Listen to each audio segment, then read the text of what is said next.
묵상 기도하심으로 새벽 예배를 시작하겠습니다. 하나님 감사합니다. 간밤에도 주님의 품에 우리를 품어주셨다가 새날을 허락하시고 예비함으로 이 하루를 시작해 하신 은혜에 감사합니다. 주님과 동행하는 하루, 주님을 기쁘시게 하는 하루가 되도록 인도하여 주옵소서. 우리의 모든 생각과 우리의 모든 마음과 우리의 모든 뜻을 다해서 오늘 이 하루도 하나님 앞에 거룩한 삶의 제사로 드리는 하루가 되도록 인도하여 주옵소서. 세상은 어둠과 혼란과 무질서로 가득하지만 빛 대신 주님 바라보게 하시고 진리의 말씀 붙잡고 믿음으로 승리하는 하루가 되도록 인도해 주옵소서. 오늘 이 하루도 온전히 주께 부탁드리며 예수님을 의지하여 간절히 기도하옵나이다. 아멘. 찬송 303장 드리겠습니다.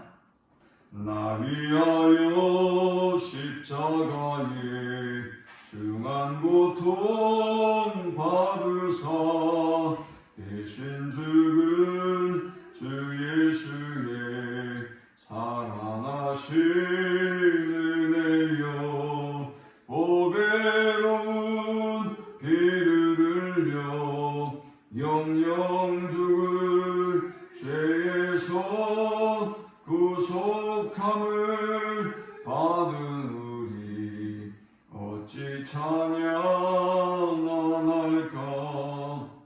예수 안에 있는 우리 한량없이 즐겁고 주 성령의 위로함이 마음속에 사도다. 천불금아 소리 같은 은혜로운 그 말씀 끊임없이 듣는 우리 어찌 찬양할까. 이 세상의 모진 풍파 쉬지 않고 불어도 주님 안에 보호받는 우리 마음 편하다. 늘 깨어서 기도하고 저 천국을 바라며 주님만을 기다리니 어찌 찬양 안 할까. 아멘. 오늘 이 시간에 주시는 살아계신 하나님의 말씀은 구약성경 사사기 6장 1절에서 10절의 말씀입니다. 이스라엘 자손이 또 여호와의 목전에 악을 행하였으므로 여호와께서 7년 동안 그들을 미디안의 손에 넘겨주시니 미디안의 손이 이스라엘을 이긴지라. 이스라엘 자손이 미디안으로 말미암아 산에서 웅덩이와 굴과 산성을 자기들을 위하여 만들었으며 이스라엘이 파종한 때면 미디안과 아말렉과 동방 사람들이 치러 올라와서 진을 치고 가사에 이르도록 토지 소산을 멸하여 이스라엘 가운데 먹을 것을 남겨두지 아니하며 양이나 소나 나귀도 남기지 아니하니 이는 그들이 그들의 짐승과 장막을 가지고 올라와 메뚜기 떼같이 많이 들어오니 그 사람과 낙타가 무수하니라. 그들이 그 땅에 들어와 멸하려 하니 이스라엘이 가나안으로 말미암아 궁핍함이 심한지라. 이 이스라엘 자손이 여호와께 부르짖었다. 이스라엘 자손이 미디안으로 말미암아 여호와께 부르짖었으므로 여호와께서 이스라엘 자손에게 한 선지자를 보내시니 그가 그들에게 이르되 여호와께서 이같이 말씀하시기를 이스라엘의 하나님 내가 너희를 애굽에서 인도하여 내며 너희를 그 종되었던 집에서 나오게 하여 애굽 사람의 손과 너희를 학대하는 모든 자의 손에서 너희를 건져내고 그들을 너희 앞에서 쫓아내고 그 땅을 너희에게 주었으며 내가 또 너희에게 이르기를 나는 너희의 하나님 여호와이니 너희가 거주하는 아모리 사람의 땅의 신들을 두려워하지 말라 하였으나 너희가 내 목소리를 듣지 아니하였느니라 하셨다 하니라. 아멘. 하소랑 야빈으로부터 학대와 압제를 당했던 이스라엘이 하나님 앞에 간절히 부르짖을 때 하나님께서 드보라 또 바락, 야엘을 통해서 이스라엘을 구원해 주셨습니다. 5장 31절에 보니까 다시 그 땅에 평화가 찾아왔고 40년 동안이나 그 평온을 누릴 수 있었습니다. 그런데 오늘 6장 1절에 들어서면서 또 다른 반전이 시작되죠. 이스라엘 자손이 또 여호와의 목전에 악을 행하였으므로 했습니다. 사사기에는 역사의 사이클, 또 인간의 사이클이 있다고 했죠. 타락, 징계, 또 회개, 구원, 축복의 사이클입니다. 이 사이클이 계속해서 반복되고 있어요. 자, 오늘 또다시 하소랑 야빈으로부터 구원해 주신 지 얼마 되지도 않았는데 그 은혜를 저버리고 곧 이들은 미디안으로부터 다시 압제를 당하는 고난이 찾아왔습니다. 자, 이들의 죄악과 타락과 또 하나님의 징계와 구원의 역사를 통해서 저는 세 가지 교훈 묵상과 함께 은혜를 나누고자 합니다. 이 본문이 주는 첫 번째 음적 교훈은 인간의 죄는 멈출 수 없으며 그래서 하나님의 은혜가 필요하다라는 것입니다. 3살 버릇이 80 간다는 말이 있죠. 그 말은 80살에 고칠 수 있다는 것을 말하는 게 아니죠. 그 버릇은 끝까지 간다. 우리가 죽을 때까지 그 버릇을 고칠 수가 없다라는 걸 말하는 것이지요. 우리는 인간에 대해서 굉장히 낙관적인 사고를 하고 있어요. 우리 스스로에 대해서도 그래요. 우리는 이것을 끊을 수 있고 경건의 훈련으로 이렇게 해서 혹은 우리의 어떤 의지적인 결단으로 이렇게 해서 할 수 있어 라는 생각을 하는데요. 여지없이 우리의 그런 장단이 무너지고 깨지는 걸 볼 수 있죠. 우리가 인예로 교도소에서 예수님을 만나고 정말 변화받아서 새로운 마음가짐으로 살겠다고 나온 분들이 뉴스에 또 재범하고 들어가고 또 사회적인 무리를 일으키는 것을 수없이 봅니다. 아니, 멀리 찾을 필요도 없어요. 우리 자신을 보면 우리가 얼마나 연약한 존재인가를 우리는 쉽게 알 수 있습니다. 본문 1절에 이스라엘 자손이 또 여호와의 목전에 악을 행하였으므로 했는데 첫 번째 사사는 온니엘이죠. 온니엘 사건을 다루고 난 이후에 이 온니엘이 사라지고 하나님의 부르심을 입고 3장 11절에 보니까 그 땅이 평온한 지 40년에 그나스의 아들 온니엘이 죽었더라 했어요. 온니엘이 죽고 난 다음에 3장 12절에 이스라엘 자손이 또 여호와의 목전에 악을 행하니라. 여기 첫 번째 또가 나왔어요.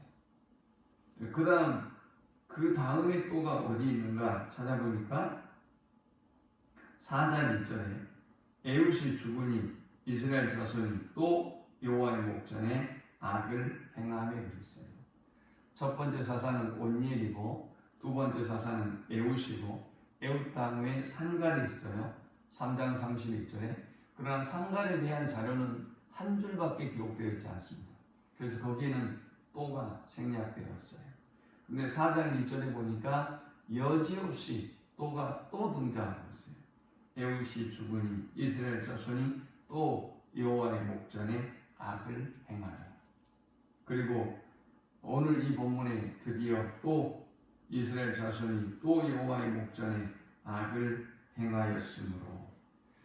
이것이 우리의 실존입니다. 우리가 아무리 부인하고 싶어도 인간은 죄악을 멈출 수 없는, 마치 고장난 브레이크를 가진 자동차처럼 우리는 그 죄의 본능을 멈출 수 없는 존재임을 우리는 볼 수 있습니다. 사사기는 왜 이렇게 계속 반복된 사이클을 글쎄 한 5명 하고 끝내면 되지 않을까요? 그래도 우리가 충분히 알아먹지 않습니까? 근데 왜 이렇게 반복된 역사를 계속해서 그 많은 사사들, 그 많은 고통, 그 많은 세월과 이야기들을 담으면서 왜 기록하고 있는 것일까요? 세대가 변해도, 시간이 흘러도 인간의 죄는 멈출 수 없는 존재다라는 것을 보여주기 위함입니다. 자, 그래서 하나님의 은혜가 필요한 것입니다. 그래서 절대적인 하나님의 사랑이 필요한 존재라는 것을 하나님은 이 사사기의 처절한 실패의 역사, 이 순환의 역사를 통해서 우리에게 보여주고 있는 것입니다. 참 놀랍게도 그런데 이들이 부르짖을 때 하나님이 버리지 않았다는 것이죠. 한 번도 버리지 않았다는 것이죠. 다시 또 구원의 손길을 뻗어주시고 늑대 소년들처럼 또 우리가 이제 잘 섬기겠습니다. 하나님만 의지하고 살아가겠습니다. 라고 하고 이제 평온을 누리면 또 다시 죄악의 자리로 또 다시 죄악의 자리로 돌아가지만 놀라운 것은 하나님의 절대적인 은혜가 하나님의 절대적인 사랑 그 무엇도 상하게 하지도 변하게 할 수 없는 그 절대적인 은혜가 절대적인 사랑이 그들을 붙잡고 있었고 또 지금 우리를 붙잡고 있다는 사실입니다. 인간의 죄는 멈출 수 없으나 하나님의 은혜는 그래서 하나님의 은혜가 필요한 존재다라는 것을 교훈 얻습니다. 두 번째 우리가 이 본문을 통해서 얻을 수 있는 영적 교훈은 인간의 죄는 하나님의 축복을 누리지 못하게 하며 고통을 가져온다라는 것입니다.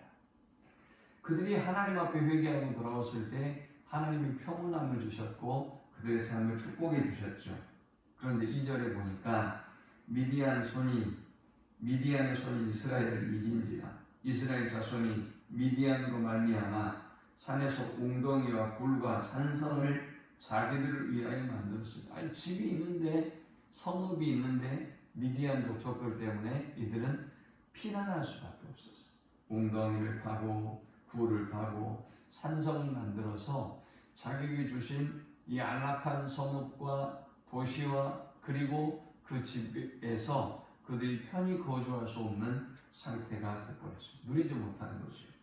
3절에 이스라엘이 파종한 때면 미디안과 아말렉과 동방 사람들이 치러 올라와서 진을 치고 가사에 이르도록 토지 소산을 멸하여 이스라엘 가운데 먹을 것을 남겨두지 아니하며 양이나 소나 나귀도 남기지 아니하며 이는 그들이 그들의 짐승과 장막을 가지고 올라와 메뚜기 떼같이 많이 들어오니 그 사람과 낙타가 무수하니라 그들이 그 땅에 들어와 멸하려 하니 했습니다. 이들이 하나님을 버리고 하나님을 떠났을 때 하나님은 미디안, 아말렉, 동방 사람들을 통해서 이스라엘을 징계하셨습니다. 그들은 자신이 가지고 있는 것을 누리지 못했고 파종한 것을 거두지도 못했습니다. 수고하고 애쓴 것들을 거두지 못하고 누리지 못하는 고통을 경험해야만 했습니다. 얼마나 기습을 당했든지 메뚜기 떼에 비유하고 있습니다. 지금도 메뚜기 떼가 우리 지구상에 이렇게 지나간 곳을 보면 아예 모든 걸 다 쓸어버리죠. 하나도 남김없이 다 먹어버려요. 파란 건 다 말려 죽여버립니다. 자, 그런 고통이 이스라엘에게 찾아왔다는 것입니다. 아예 어느 정도였느냐? 장막, 텐트를 가지고 와서 그냥 거주하면서 약탈을 하고 자기 집처럼 살다 가버렸어요. 그런 이스라엘은 도저히 살 수가 없는 상태가 되었습니다. 6절에 보니까 이스라엘이 미디안으로 말미암아 궁핍함이 심한지라 이 이스라엘 자손이 여호와께 부르짖었더라. 또 7절에도 여호와께 부르짖었으므로 했습니다. 인간의 죄는 이렇게 하나님이 주신 축복을 고통으로 만들어버리고 또 인간의 죄로 인해서 우리에게 시작된 이 고통은 점점 더 깊어질 뿐만이 아니라 우리의 힘으로는 벗어날 방법이 없다는 것을 본문은 보여주고 있습니다. 자, 이제 마지막 우리가 이 본문을 통해서 얻을 수 있는 영적 교훈은 고통에서 벗어나는 방법은 하나님께 부르짖고 말씀으로 돌아가는 방법밖에 없다라는 것입니다. 이렇게 고통이 깊었는데 이렇게 고통이 심하고 오래 갔는데 그런데 하나님께 부르짖기만 하면 하나님께 기도하기만 하면 하나님은 이들을 건져 주셨습니다. 그들이 마치 탕자처럼 하나님의 은혜를 깨닫고 돌아온 게 아니에요. 그들은 궁핍함이 심해서 하나님께 부르짖었어요. 물리적인 고통이 도저히 너무 심해서 견딜 수 없어서 하나님을 찾은 것이죠. 그럼에도 불구하고 하나님이 이들을 구원해 주셨습니다. 그런데 이번에는 조금 달라요. 8절에 보니까 사사를 보내신 것이 아니라 선지자를 보냈어요. 선지자와 사사는 다르죠. 선지자는 하나님의 말씀을 전하는 사람이에요. 아마 왜 하나님이 선지자를 보냈을까? 드보라도 선지자였는데 하나님의 말씀을 전해서 어떻게든 말씀 안에 이스라엘을 회복시키고 세우려고 했지만 되지 않았어요. 그런데 오늘 이 본문에 하나님이 선지자를 또 보내셨어요. 왜 그랬을까요? 저는 이스라엘이 하나님의 말씀으로 돌아오고 말씀을 깨달아야 이 반복된 죄악에서 벗어날 수 있다고 생각하시고 이들에게 기회를 주셨을 것이다 라고 생각해요. 이제 선지자가 두 가지를 이야기합니다. 첫 번째, 이전에 행하셨던 하나님의 은혜를 이야기합니다. 애굽에서 어떻게 그들을 구원해 냈는지 그 은혜를 8절에 그리고 9절에 언급하고 있습니다. 그 다음 두 번째 언급한 게 뭐냐? 내가 이방인들을 두려워하지 말고 이방의 신을 두려워하지 말라고 했다라고 10절에 말씀하고 있습니다. 나는 여호와다. 내가 두려워하지 말라고 하였다.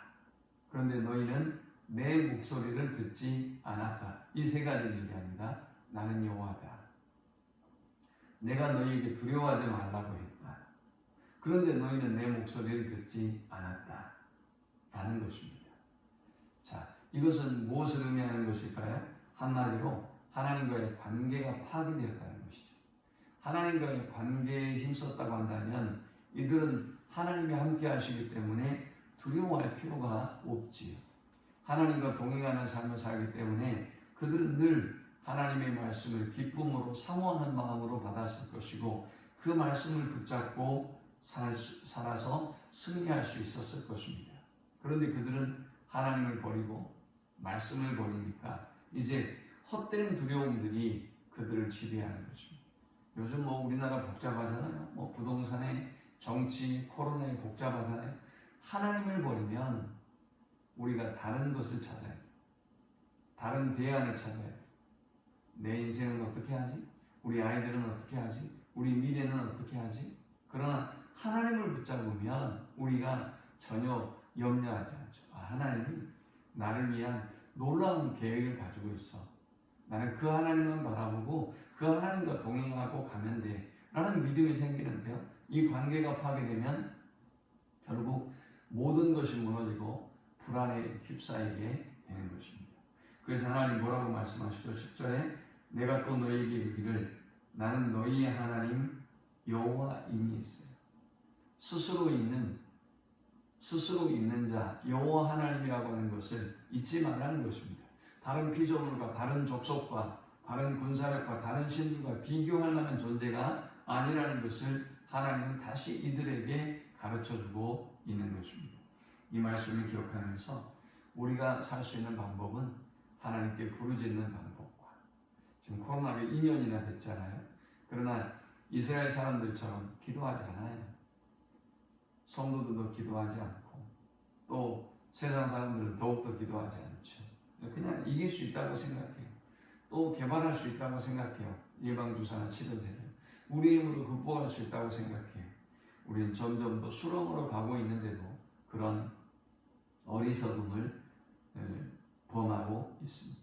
이 말씀을 기억하면서 하나님께로 돌아가고 말씀으로 돌아가고 또 이 나라의 민족이 속히 하나님 앞에 인류가 속히 하나님 앞에 깨닫고 부르짖고 하나님의 은혜를 입을 수 있도록 오늘 이 아침에도 변함없이 기도하는 아침 또 하루가 되시기를 축원합니다.